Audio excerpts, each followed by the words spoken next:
जय माता की दोस्तों, आइए आपको सुनाते हैं विष्णु भगवान की एक कथा। आपने भगवान विष्णु के 10वें अवतार की कथा तो पढ़ी और सुनी ही होगी, लेकिन हम इससे अलग हटकर आपको ऐसी पौराणिक कथा बताने वाले हैं जिससे आपके शायद कि आपने पढ़ी या सुनी होगी। आओ आज हम आपको बताते हैं कि भगवान विष्णु और गरुड़ की पौराणिक कथा। गरुड़ और विष्णु की पौराणिक कथा। ऋषि कश्यप की कई पत्नियां थी, जिनमें से दो को विनीता और कुद्रु थी। ये दोनों ही बहनें थी जो एक दूसरे से ईर्ष्या करती थी। दोनों के पुत्र नहीं थे, तो पति कश्यप ने दोनों को पुत्र के लिए एक वरदान दिया। विनीता ने 2 बलशाली पुत्र मांगे, जबकि कुद्रु ने 1000 सर्प पुत्र रूप में मांगे, जो कि अंडे के रूप में जन्म लेने वाले थे। सर्प होने के कारण कुद्रु के हजारों बेटे अंडे से उत्पन्न हुए और अपनी माँ के कहे अनुसार कर्म करने लगे। दोनों बहनों में शर्त लगी हुई थी कि जिसके पुत्र बलशाली होंगे, हारने वाले को उसकी दासता स्वीकार करनी होगी। इधर सर्प ने जो जन्म लिया था, लेकिन विनीता के अंडों से अभी कोई पुत्र नहीं निकला था। इसी जल्दबाजी में विनीता ने एक अंडे को पकने से पहले ही फोड़ दिया। अंडे से अर्धविकास बच्चा निकला, जिसका ऊपर का सिर तो इंसानों जैसा था, लेकिन नीचे का शरीर अर्धपक था। इसका नाम अरुण था। अरुण ने अपनी माँ से कहा कि पिता के कहने के बाद भी आपने धैर्य खो दिया और मेरे शरीर का विस्तार नहीं होने दिया, इसलिए मैं आपको श्राप देता हूँ कि आपको अपना जीवन एक सेवक के तौर पर बिताना होगा। अगर दूसरे अंडे में से निकला हुआ उनका पुत्र उन्हें इस श्राप से मुक्त ना करवा सका, तो वह अनजाने जीवन दासी बनकर ही रहेंगी। भय से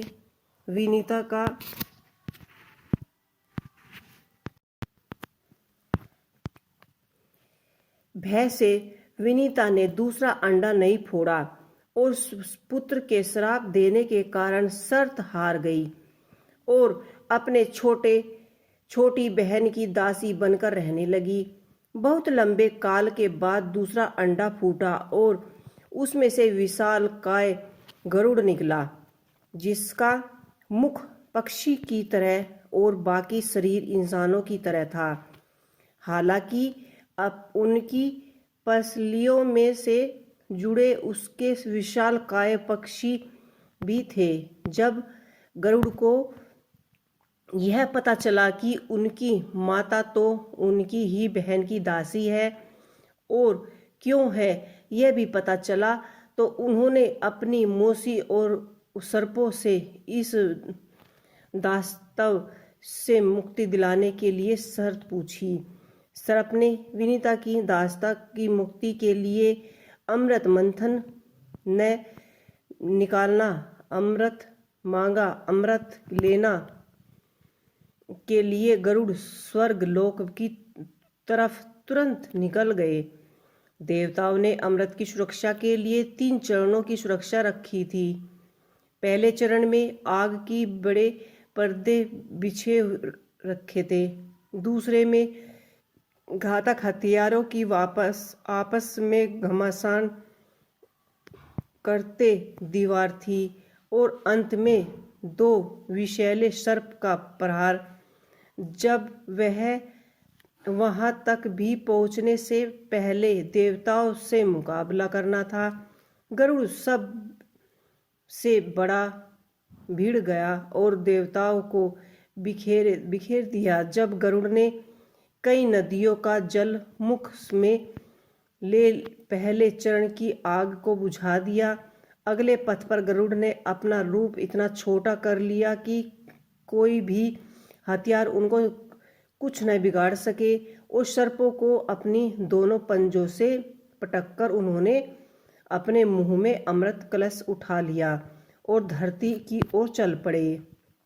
लेकिन तभी रास्ते में भगवान विष्णु प्रकट हुए और गरुड़ के मुख में से अमृत कलश होने के बाद भी उसके प्रति मन में लालच न होने से खुद खुश होकर गरुड़ को वरदान दिया कि वो आजीवन अमर हो जाएंगे। तब गरुड़ ने भी भगवान को एक वरदान मांगने के लिए बोला तो भगवान ने उन्होंने अपनी सवारी बनाने के लिए वरदान मांगा। इंद्र ने भी गरुड़ को वरदान दिया कि वो सर्प को भोजन रूप में खा जाएगा। इसी प्रकार गरुड़ ने भी अमृत सकुशल वापस का वादा किया। अंत में गरुड़ ने सर्प को अमृत सौंप दिया और भूमि पर रख कर कहा कि यह रहा अमृत कलश। मैंने यहाँ इसे लाने का अपना वादा पूरा किया और अब यह आपके सपूत हुआ, लेकिन इसे पीने के आए सभी स्नान करें तो अच्छा होगा। जब वे सभी सर्प नहाने स्नान करने गए तभी वह अचानक से इंद्र भगवान पहुंचे और अमृत कलश को वापस ले गए। लेकिन कुछ बूंद पृथ्वी पर ही गिर गई जो घास पर ठहर गई। सर्प ने उन बूंदों पर झपट पड़े लेकिन उनके हाथ कुछ भी नहीं लगा। इस तरह गरुड़ की शर्त भी पूरी हो गई और सर्पों को अमृत भी नहीं मिला।